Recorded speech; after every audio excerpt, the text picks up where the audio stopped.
আজকের রেসিপি চুনো মাছ আর 5 রকমের সবজি দিয়ে তৈরি। একেবারে ঘরোয়া স্বাদ, গ্রামের গন্ধ। তার জন্য এখানে আমি 5 রকমের সবজি অল্প অল্প করে কেটে রেখেছি।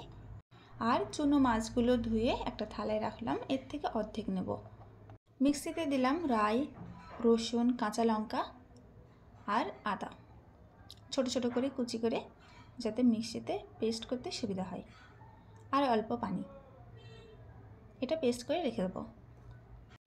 কড়াতে সর্ষের তেল গরম হলে ওই চুনো মাছগুলোর থেকে অল্প অর্ধেকটা এরকম ভেজে তুলে রাখবো। আমি চুনো মাছ অর্ধেক ব্যবহার করেছি, আপনারা চাইলে একটু বেশি কম করতে পারেন। তারপর কড়াতে সর্ষের তেল দিয়ে দেবো গোটা জিরে, কালো জিরে আর আলুগুলো আগে ভেজে নেব। এইভাবে নেড়ে চেড়ে আলুগুলো যখন একটু লাল লাল হবে, তখন এখানে কাঁঠালের বিচিগুলো অ্যাড করব। সেগুলো ছাড়িয়ে মাঝখান থেকে দুভাগ করে নিয়েছি। কাঁঠালের বিচি আর আলু কিছুক্ষণ হতে দেবো। তার উপরেই এরকমভাবে কাটা পেঁয়াজ ছিটিয়ে দিলাম। এই আলু, কাঁঠালের বিচি এইগুলো ভাজতে ভাজতে পেঁয়াজটাও ভাজা হয়ে যাবে। তারপর অ্যাড করব হলুদ, লবণ আর বাকি মশলাগুলো পরে অ্যাড করব। এখন যাতে ভাজার সময় কালারটা সুন্দর আসে, সেই জন্য হলুদ আর লবণটা আগে ব্যবহার করলাম। এইভাবে সমানে নাড়তে থাকবো যতক্ষণ না পর্যন্ত পেঁয়াজটা একটু লালচে ভাব না আসে। এবার দেখতে পাচ্ছেন পেঁয়াজটা ভালোভাবে হয়ে গেছে। তারপর অ্যাড করব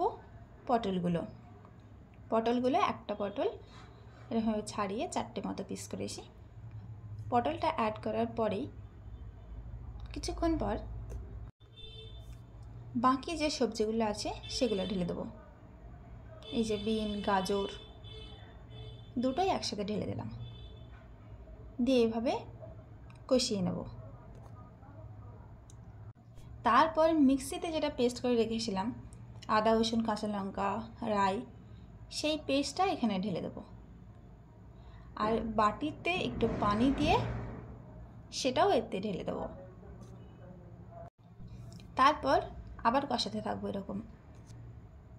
তারপর এরকম নেড়ে চেড়ে বাকি যে মশলাগুলো বাকি ছিল সেইগুলো দেব।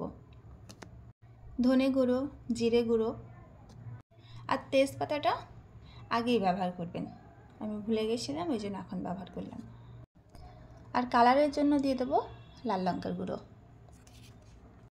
তারপর মশলাগুলোর সাথে আরও ভালোভাবে নেড়ে চেড়ে কিছুক্ষণ কষিয়ে নেব।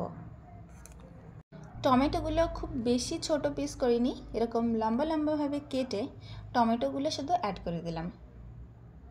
তারপর আরও কিছুক্ষণ এরকমভাবে নেড়ে নেব।